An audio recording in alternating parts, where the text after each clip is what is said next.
Give me the camera. You give it to me. Give it off. Give it off. Down. Give it. In 1,000 years, people are going to look back on the 20th century and remember a million horrible things about it. But they'll also remember the fact that we went to the fucking moon. Almost everyone who's ever lived has traveled less than the 225,000 miles that it takes to get from the Earth to the moon in their entire lifetimes. Whereas 24 men have actually gone that distance over the course of a few days and either set foot on the moon or entered into orbit around it. There have been many tales told about their exploits, with some good and some bad, but if you're looking for a concise look at one of the most calamitous episodes of the entire space race, you can look no further than Ron Howard's 1995 film, Apollo 13. Now, the ultimate version of America's adventures in the space race, for many, will either be From the Earth to the Moon, Howard and Tom Hanks' 10-part miniseries for HBO, or Philip Kaufman's The Right Stuff from 1983. In terms of verisimilitude and detail, though, Apollo 13 serves as kind of a top gun for the space program. It was reportedly the first film made with help from NASA, and the lengths to which Howard went to replicate the look and feel of the actual lunar module were pretty extreme. He contracted the company that had performed the actual restoration of the real Apollo 13 lunar module to construct a new one for him with removable parts that would allow him to film inside of it. And he also rebuilt the NASA control room to within 6 inches of the size of the real room.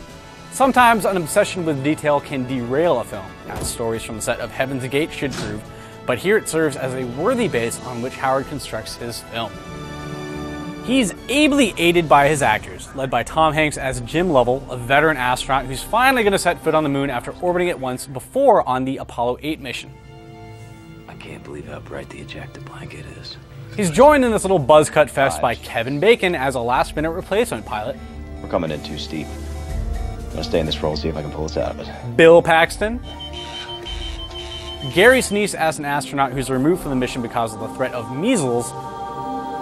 Ed Harris in an Oscar-nominated role as the mission's flight director. And of course, the most important part of a Ron Howard movie, Clint Howard. It's reading a quadruple failure. That can't happen. It's got to be instrumentation. This being Hollywood and the tale being told possessing a frightful amount of natural tension, it would have been amazingly easy for Howard and his actors to indulge in hyperbole or go for artificially inflated drama.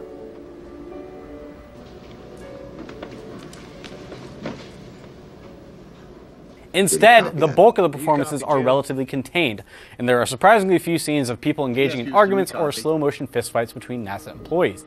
These are professionals in a very frightening situation, and that's precisely how they come across. The problems that they face are confronted with a level-headed approach that's almost startling when compared to the life-threatening circumstances the astronauts find themselves in. You up to this, Fredo? I'm with you. Standing by for corridor control burn. That situation is literally explosive as a trio of astronauts find themselves leaking oxygen and off course after an oxygen tank rupture. If I was in this situation, I would be crying like a baby, but Lovell of course drops the famously understated line. Houston, we have a problem.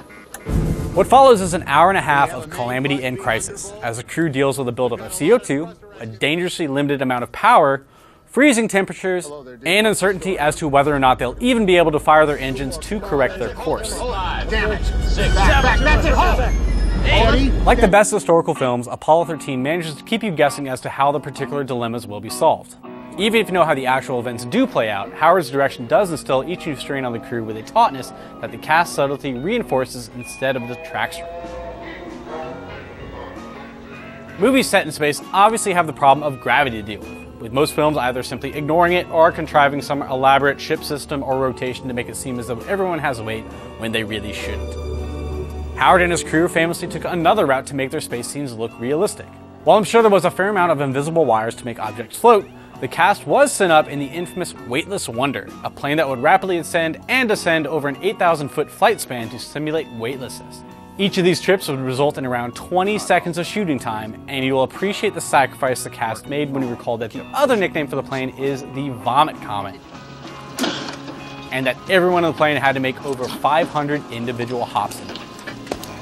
Although no one really knows whether or not NASA will ever again be leading America into space, it at least possesses amazing stories about one of the grandest endeavors humanity has ever undertaken. Apollo 13 isn't as sweeping as some of the other films or documents on NASA's attempts to get to the moon, but for a 140-minute film, Howard and his cast do a fantastic job of relating a situation that most of us will almost assuredly never be involved in and making it seem real, with the technical aspects of the astronauts' plights being explained concisely and resolved plausibly. We gotta find a way to make this fit into the hole for this, using nothing but that. Let's get it organized. Even if Howard's focus on Lovell's family does tend to be a bit uninteresting, as we're forced to merely watch them watch television for most of the time. You never know what events are going to transpire to get you home. That little caveat is far from enough to prevent Apollo 13 from entering Screen's Hall of Besties. Okay. Spacecraft Commander Jim Lovell, no stranger to emergencies he.